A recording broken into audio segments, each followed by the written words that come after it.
Fantastic. That looks like it should all be going live now. 100 waiting already.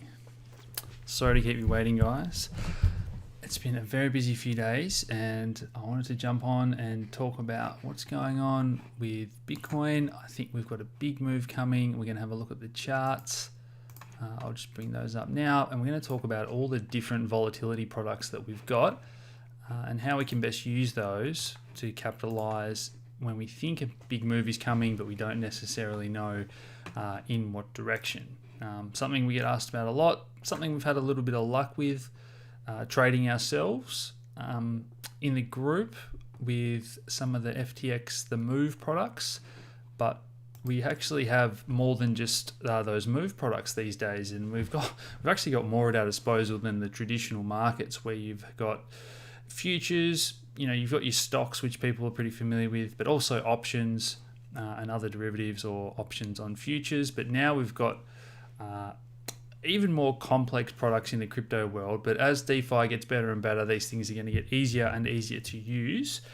So tonight's just going to be a bit of an introduction into what we've got at our disposal, how to use them all, and some ideas that you might like to use if Bitcoin does finally get out of this tightening, coiling pattern. I've got a bit of mess on my charts, which we might just hide. We don't really need to look at that at the moment. But most of you know that we've just been treading water below 10,000 here for a little while. And a big hello for messages are already rolling in, which is fantastic. So I'll just grab a drink and give everyone a little minute to tune in. Someone says, congrats on Raiden. I haven't checked Raiden's price too much recently, but I know it did do well after that first write-up we did. So I think we first covered Raiden for you guys. Is this a daily chart? It must have been a few weeks ago now. I think it was around 11 or 12 cents, wasn't it?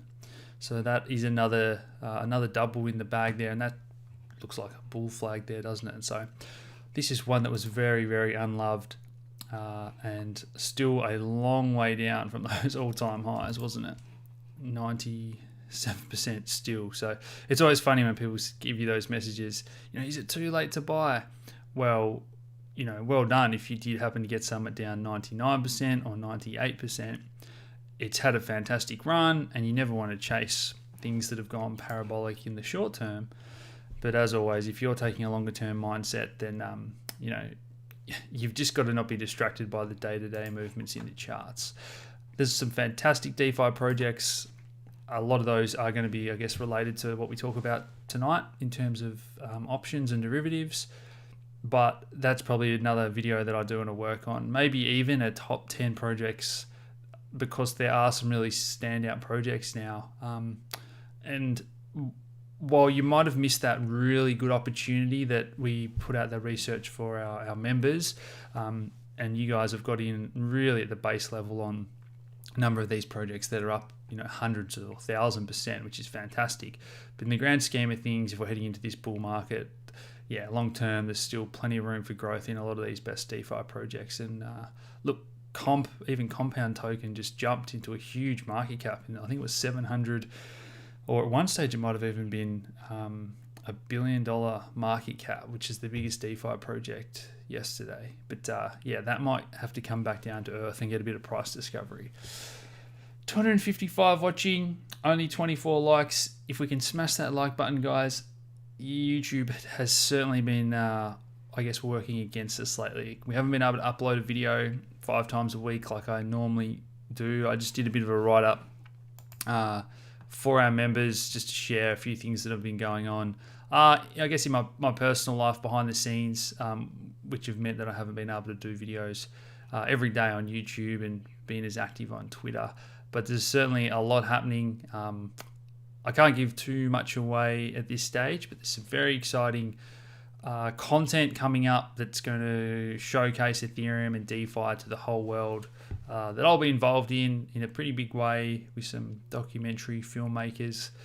Maybe it's going to be a mini series, but either way, very soon in the coming weeks, hopefully we're going to create something that's going to be awesome for everyone, to really show your friends, to get their heads around what's going on with Ethereum, because everyone kind of understands Bitcoin now. Okay, I will keep an eye on the chat. It's far out. The month has just flown, hasn't it? What is it? The 18th today. So we've got Marikatusa, our monthly gold, silver, and commodities update coming. Anthony's back on the show for our Ethereum update and DeFi, all the best projects. Martin is the first week of the month. We do our housing update. We've got the mining update, a bit of a checkup on what different coins are good to mine at the moment. So there's plenty happening. We will get into it. We've given everyone a few minutes to tune in, and you guys rock. That has just rocketed up over 100 likes, so thank you all. Okie dokie. So really quick overview. What's the difference between a put and a call, and what is volatility? What's a futures contract? They're the things that you're going to have a bit of an understanding for tonight's video. If you are a member and you want to deep dive into these, head over to the unit section under the fundamental education, and above the member reports, you will see Unit 5, Options Education. That's a whiteboard video and another tutorial about what are options, why they're important in crypto land, and just basically a deep explanation on how to think about them, how to understand them, and how I use them. And wow, those videos are both over a year old now. There was only one platform to trade options back then when we covered those videos. So a lot's changed. We've already got more than half a dozen here. So if you don't know anything about options, just really quickly, we've got two types, a put and a call. So it's very different to stock, where you can just buy a stock and you can own it. Or if you take that a step further, if you want to become a trader and you can short things and bet that they're going to go down. So that's the opposite of owning a stock, where you have +1 of a stock in your account. If you short a stock, you have -1. You have to borrow it off the broker and then give it back to them. Then we go a step further. We have things like futures, where we can sort of trade whatever we think the price is going to be at a future point in time. So some people might trade the September Bitcoin futures contract, and that the price that they're trading is the price that traders think it's going to be in September. And then we have the perpetual contracts, which most people are familiar with. So they're the current price, but that is always perpetually turning over into the future. So it doesn't really have an expiry date, because some futures, like the September one we just described, once it gets to the end of September, it will settle. So if you bought it months in advance and the price went up and you were right, you get to have that physically settled, or you might get Bitcoins for the price that you paid for that contract. So it's sort of similar to the commodities world. We've heard about the oil contracts, and they have a future price and a settlement date. And then we have options. Now this is a little bit more complicated, but let's break it down now. So the way I tell people to think about it is very, very simple, that between a put and a call. Call, you want to think about, you have the right to call up your broker or call up the exchange in future. And if you've bought a call, then you have the right to buy the stock in future, or buy the cryptocurrency. So if you've bought a Bitcoin call for the end of the year and Bitcoin goes up, well, you have the option, or the right to do so, to call up in future and say, yeah, I bought a Bitcoin option, it's gone up, I want to exercise my right, or the option that I had, to buy it. And you might have bought the option for $10,000, and now Bitcoin is $20,000, and so you get to exercise that right. Now, just like trading, for every buyer there's a seller. What's the same with options? So someone sold you that call, and there's a market. Just like we have a buyer and a seller and a price, there's a buyer and a seller for every call option. And so someone thought, Bitcoin's going down at the end of the year, there's no way it's going to go up to 20,000, which you were thinking. And so they sold you that call option, the 10,000 Bitcoin call option. So at the end of the year, or at any period, you can exercise these, and that's what we call American options. So we also have a different style of options, European options, which are only binary. So at the settlement date, they're either yes or no. You're either right or wrong. Whereas American style options are freely traded any time. So between now and the end of the year, Bitcoin might be at 30,000, and you might say, hey, that's fantastic. I want to exercise my right to buy that Bitcoin now for $10,000 because now it's 30. So American style, you can trade them anytime. But someone sold you that option. And so when you have that right to call up and you're on the other side of that trade, again, you can close that out. There's a market full of buyers and sellers. So you can also decide that, geez, I've got to cut my losses here. I was wrong. And there's going to be a market and a price, just like all things have a market and a price for these options. Now, the put is the opposite.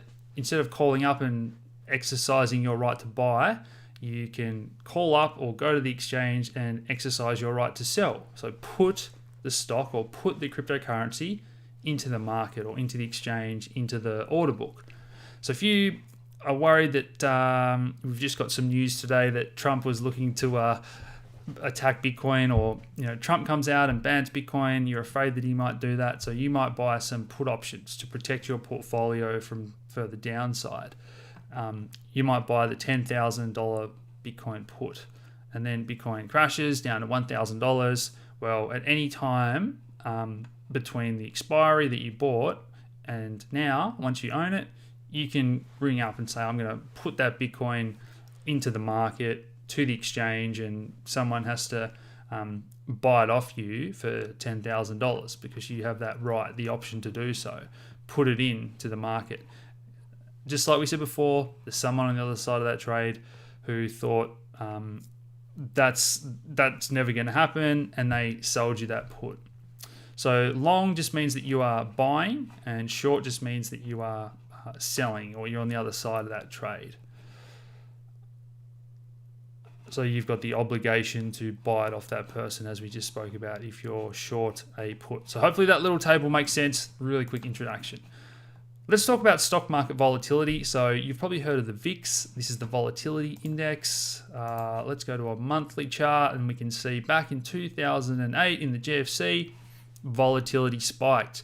So the VIX is a 30-day measurement of what the market is expecting and extrapolating for the rest of the year.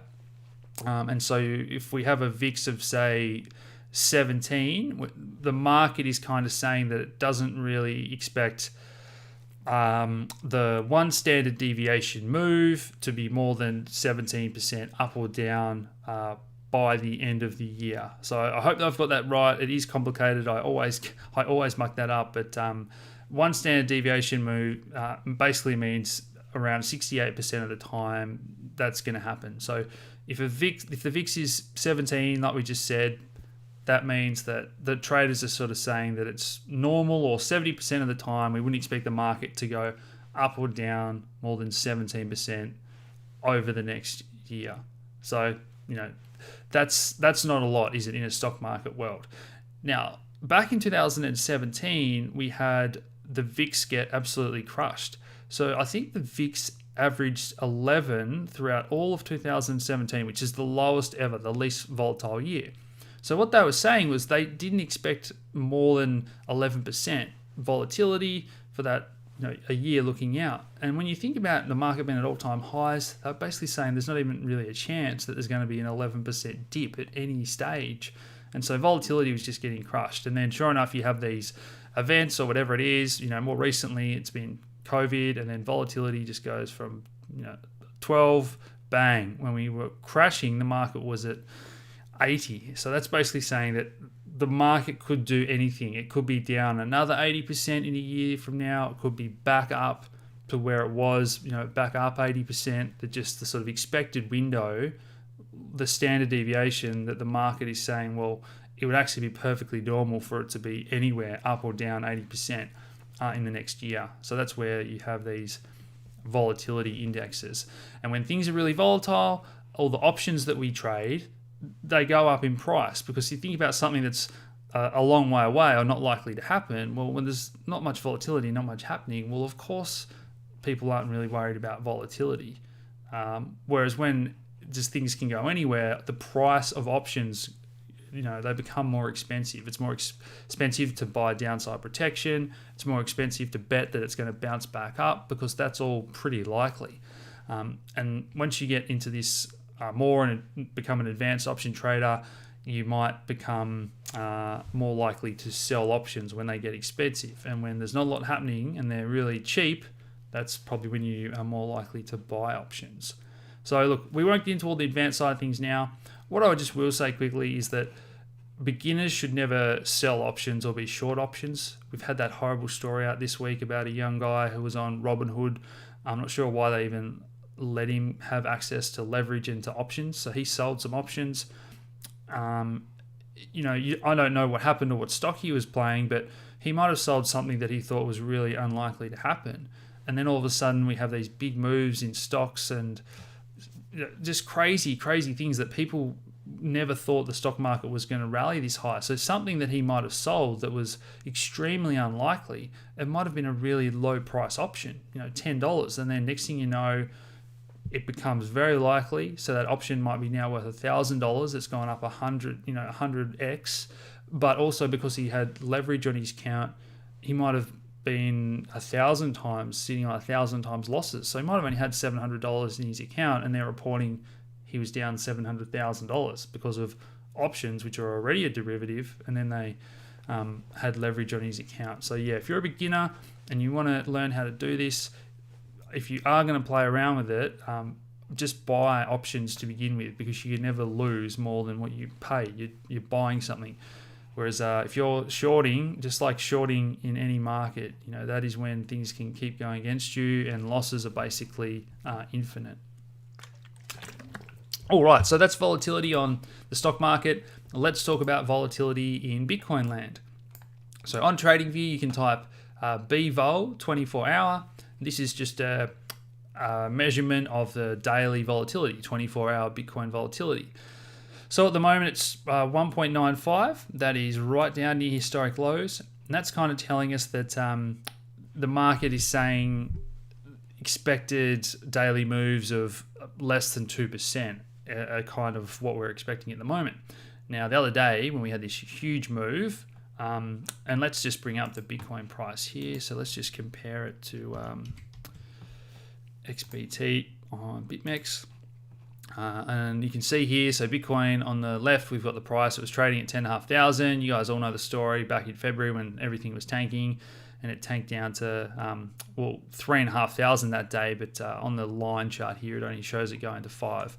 Anyway, the volatility index says all of a sudden we're going from 1-2% moves a day to, look at that, we had 30% moves. That's kind of what the 24-hour volatility was and what the market was pricing in. And that then settles down once again.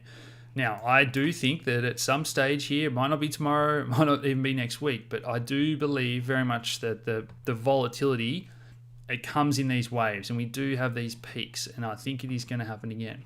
So that's the 24-hour. We also have a 7-day. So how volatile is Bitcoin over a week? At the moment, people are expecting that at about 6% a week. When we had that big drop, it got up into the 40s. So again, Bitcoin that week went down 40%. So this is kind of what the market starts to price in. Now, all this is related to options and what people are expecting, what traders are expecting, what the futures are trading at on exchanges. So we'll have a look at that in just a sec, but just start to build this picture in your mind. And this is where arbitrage is actually possible in the crypto markets, whereas in stock market land, bots have already perfectly arbitraged out a lot of these opportunities. So now we've got Bitcoin in this tightening range. We can see it time and time again. The most perfect example of that is probably when we had that compression and we broke down. Remember at the time, I actually thought that we'd been forming a rounded bottom, and I thought we could have broken up. So that was one that I did get wrong. But that is a classic example of Bitcoin tanking after compressing. And if we go back in history, let's go on. I'll put that on a weekly chart so we can see it. And there's our capitulation there. So that's 6,000. We fell off that cliff. Bitcoin weekly volatility explodes from the weekly volatility was down to 2. Wow, okay. That's the lowest it's ever been. Yep. And that exploded up to 20 odd percent. So yeah, I do think there's a move coming. So how can we play that? Well, there's a range of options, pardon the pun, we have now from the DeFi world through to the CeFi world, the centralized finance world, or the centralized exchanges. So a few of these newer ones, a few of these I've had to play around with, a few of them I haven't yet. These are the DeFi ones first. So Opyn, buy protection, like we're talking about, buying puts or buying calls. Sell protection, and you're selling other people. This is the high risk stuff. So it does show you what the annualized return is, and that looks good on paper. If you keep selling these options every month and you're always right, you can make some pretty high returns. But what that doesn't show you there is if you're selling these options and you're wrong, it's very easy to have an option that you sell to someone for $100. They come knocking and it's worth $1,000, and you've got to pay them that Ethereum or pay them the $1,000. So they're things to be aware of. I might do some more detailed videos on exactly how to do this, and we might place a trade together in future. But this is Opyn. You will have to connect your MetaMask, which is just your Ethereum wallet built into your browser. I have already connected mine there, so that's letting me just have a look at these. Now, different websites have different interfaces. So they're all going to look a little bit different compared to options chains that you might see on stock market world, if that's what you're familiar with. So let's just have a look here. This is the Ethereum DAI, so Ethereum priced in DAI or priced in dollars, stablecoin. 19th of June, $240. So that's tomorrow. I would like to go a bit further out, wouldn't we? These are the daily options. Ideally, I'd want to be trading a little bit further out there. Okay, we might come back to that one later. I thought these guys had some longer expiry options that I would like to trade. Okay, maybe this is more of a daily trading, but that is definitely not my style. So you want to look for options with further out expiry. So why I'm not real happy with what I'm seeing is that that's just the 19th of June. So I don't really want to make a bet on what I think is going to happen tomorrow in the world of Ethereum. I want to do protection further out. So I'm not sure if it's just because I haven't connected my wallet. Let's just sign in here.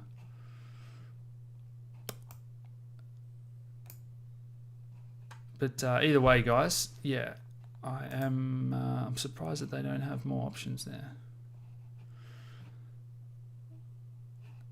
To spend your DAI, yeah, I don't mind that. Well, let's come back to that one anyway. So Hegic is another decentralized one. Again, this is a good interface. I like this. So puts or calls, option size, how many Ethereum do you want to protect or bet? The strike price, so that is the price that we want to bet. Do we think it's going to go up to $300? Do we not think it's going to go down to $100? The strike price is the price that you're making your bet or your assumption based around. And then the period of holding, 1 day, 1 week. As I said before, I like to play around a few weeks out. That's where I think you've got the best sort of bang for your buck, particularly if you're a more advanced trader and you're planning on selling these things. Once we get further out, options have a time decay built into them. So if we sell things we're thinking are unlikely to happen, each day that goes past, we get a time working in our favor. You can think of that as. All right, so let's move into the few of the more centralized ones. Deribit is one that has been around for a while. They have options on Bitcoin and Ethereum. This is their perpetual contracts, so they do have futures contracts as well to bet on the actual price, as well as the perpetual like BitMEX. But here we have the options, and they do have really long dated ones, which I like. So let's click on December 25th, Christmas Day this year. So what do we want to do? What do we want to bet on? What do we think is going to happen at the end of the year? Now, if you're a super bull, you might look at the 200,000. That'd be nice, wouldn't it? The 20,000 strike price, and then we've got calls and puts on this side. This is a more classic options chain. Now, there's a lot of numbers on the screen, but it's not confusing once you understand what's going on. So let's have a look at the people that are betting whether or not Bitcoin's going to go to 20,000 by the end of the year. The first thing that we look at here is just the last price. And this is the bid and the ask. So like anything, any exchange you go to, there's a buyer and a seller. So the bid and the ask. This is the last traded price for that option. So 9, so far there, the size of how many have been traded, the volatility. So this is options themselves can have volatility. So if you think about the options that are right near the current price, well, they're going to be less volatile. The probability of them changing, or the probability of that price happening, that is a lot less volatile than if Bitcoin has a big move. Then the chances that it's going to keep having a big move and get towards 20,000, that is a more volatile option. So this is the implied volatility of the actual option. You don't have to worry about that one too much. This is just IV percent. Again, that's of the ask, the size of the same as just an exchange. How big are the sell orders? How big are the buy orders? Volume, how many have been traded. So we can see a few people are having a little dabble on this one, but most of the action here is around the $13,000 mark. That's where most of the volume is happening, $14,000. Delta, this one is harder to understand, but if you want a simple sort of explanation, all I'd say is think of this as the percentage chance of it happening. So at the moment, traders are saying that this is about an 18% chance of happening by the end of the year, that Bitcoin would get to $20,000. Now, what is the chance that it's going to be over $3,000? Well, 97%. So you can just think of delta. We won't go into the technical definition, but an oversimplified definition of the chance of that happening. So yeah, at the moment, for $400 or 0.4 Bitcoin, that's what you're looking to pay, and you can buy that option to buy Bitcoin for $20,000 at the end of the year. Now, this is where beginners get a little bit confused. They think, oh, wow, of course I want to buy Bitcoin for $400. That's not what you're paying for. You're paying for the option to buy a Bitcoin for $20,000. So obviously you want Bitcoin to be higher than $20,000, and you'd also want to take into account what you paid. So if Bitcoin gets over $20,000 and $400 more for what you paid, that's when you would be in the money. That's options lingo there. So if you're a super bull and you think Bitcoin's going to 30, 40, 50,000 by the end of the year, then you're thinking that this is a bargain. $20,000 plus 400 for the option. Once you exercise that, if you're right, and Bitcoin goes to 50,000, you're looking at nearly $30,000 profit. So that's how options work. This is a really good interface. LedgerX is another institutional one. A lot of these big players are starting to hedge using options. That's definitely going to be happening once we get the ETFs out there. OKEx have also got a platform with a traditional options chain. Let's have a look at the 24-hour volume. Is that priced in dollars? I would have thought Deribit had more volume than OKEx. Maybe that's not real volume, but anyway, that is another one. Again, OKEx isn't an exchange I've ever used personally. Binance have recently launched options as well. The mobile app, I think, is the way you can access that these days. If you've had a play around with the Binance options on the mobile app, let me know. But where I have done that first tutorial, you might have seen how to trade options and prediction markets. We covered in that tutorial as well on FTX. This is the form there where you punch in basically the details of what you want. So you type in, do you want to put or a call? What's the price? And it gives you a quote and you say, yeah, I agree to that or not.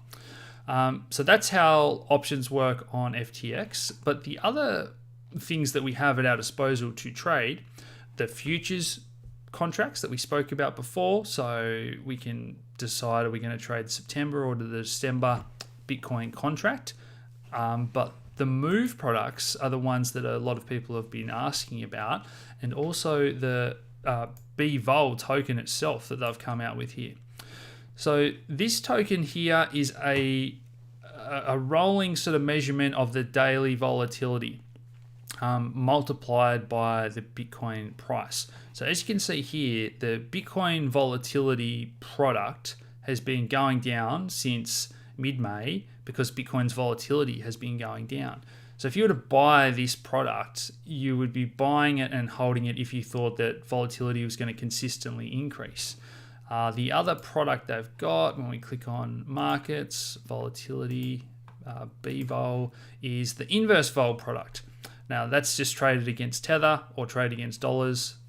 Don't worry about that. It's the same token. So the inverse volatility product, you would buy this if you thought that volatility was going to decrease. And sure enough, this has gone from back in mid-May, it was 2,800 to 3,700. So as volatility has decreased, this index or this token has gone up 30%. So they're just two kind of fun products. Again, these products tend to decay, so they're not really things you want to hold super long term. And I know it's kind of tempting when they're ERC20 tokens. You think I'll just buy it and send it to my Ethereum address and just hold it. As soon as Bitcoin or Ethereum has a big move and volatility explodes, I'm going to be rich. I'm going to make heaps of money. And it's not really that simple. These are things that you've got to kind of always consider the timing of the market. You're going to make a lot more money if you get in a day or two before the big move happens and then get out once it does take place. You don't want to be holding these things for weeks and then the big move happens and then you say, it was sort of decaying that whole time and I didn't time that very well. The last one I do want to mention are the MOVE products. So these are something that I've seen even some of the advanced traders out there and guys with pretty big followings have got these wrong. They don't understand how these work. So the Bitcoin MOVE contract is a daily contract. Now in Australia, the market closes at 10 a.m. each day. But if you can look at the daily candle and it tells you up here 13 hours, 25 minutes, 46 seconds left in the daily candle. So everyone works off UTC time around the world because these are global markets. So what the BTC MOVE contract is how much Bitcoin is going to move in a day. So at the moment, let's just zoom in right here and we can see the candle's pretty narrow at the moment. We haven't moved a lot. So let's just go back for a clear example here and have a look at this big red candle. Now that day it opened at around, let's say 9,900. So that would have been the strike price of this product. So let's just click on it and it should have a mark price, strike price. 180 it's currently trading at 10. So I think the average BTC price maybe it's not because I'm signed in. Normally that should have a third price column there and that lets you know where the contract opened. And so in this instance it would be 9,900. Now during the day it goes down, we end down at 9,200. So in the day we've had a $700 move roughly. And that's what this product is trying to replicate or trying to let you trade. Now it's slightly more complicated that it takes a bit of an average of the first hour of the day and an average of the last hour of the day. So if we have $1,000 move in the last minute, it's not going to go to $1,000. It's going to sort of take an average, a time weighted average, just to make it a little bit easier for some people saying, well, on that exchange it didn't move $1,000 and on this one it did, and I hit my stop loss and that's not fair. So they kind of average it out a little bit for the first and last hour. So that is what that daily move contract is. And then if we have a look at what the other ones available, okay, that's a really important point. I thought the current contract is at the top of the list. So if we click on the 18 one, it is going to have, this is the one that's currently being traded, the strike price, so 14.25. So that is where the day opened. That's what I was talking about before. So that's where we know that we're looking for the daily candle to move up or down from. And it doesn't matter which direction. If it goes up to $100 or down $100, we're just betting on how much it's going to move in that day. And as time runs out, there's less chance of a big move happening. And you see these things decay during the day. If it doesn't look like a big move is going to happen, time is running out. And if it closes exactly where it starts, well, this move contract would be zero. And if you think that that is going to happen, well, you can short the MOVE contract and bet that this is going to go down. But like always, shorting super risky. If we have a big explosive move, you're on the wrong side of that, you can lose a lot of money. Now, what's really important, and what I didn't mention just before, is when we have a look at that contract, the 19th contract, which starts tomorrow after 10 a.m., there's no point betting on that now. And that's where a lot of traders mess up. They think that if they buy this and Bitcoin has a big move now, and it ends up being $500 away from where it was the price when they bought it, then this should be $500. But that's not how it works. This contract, it starts once that candle opens for the day, and at the moment that candle hasn't even opened yet because we're still on the last day's candle. And that's the same for the weekly contracts. So some people come in here and they see that, oh, this is the current weekly contract that everyone is trading and it expires on the 19th. So how much is Bitcoin, the weekly candle, going to move from open till close? But people say, well, I think there's going to be a big move coming, so I'm just going to buy, the week after or that week after. And they think that any time during that window of the next 3 weeks, if it's a big move, they're going to make money. They're not going to make money because the weekly candle hasn't even opened yet, so we don't know the starting points. There's no point betting it's going to move 650 and you think it's going to move $1,000.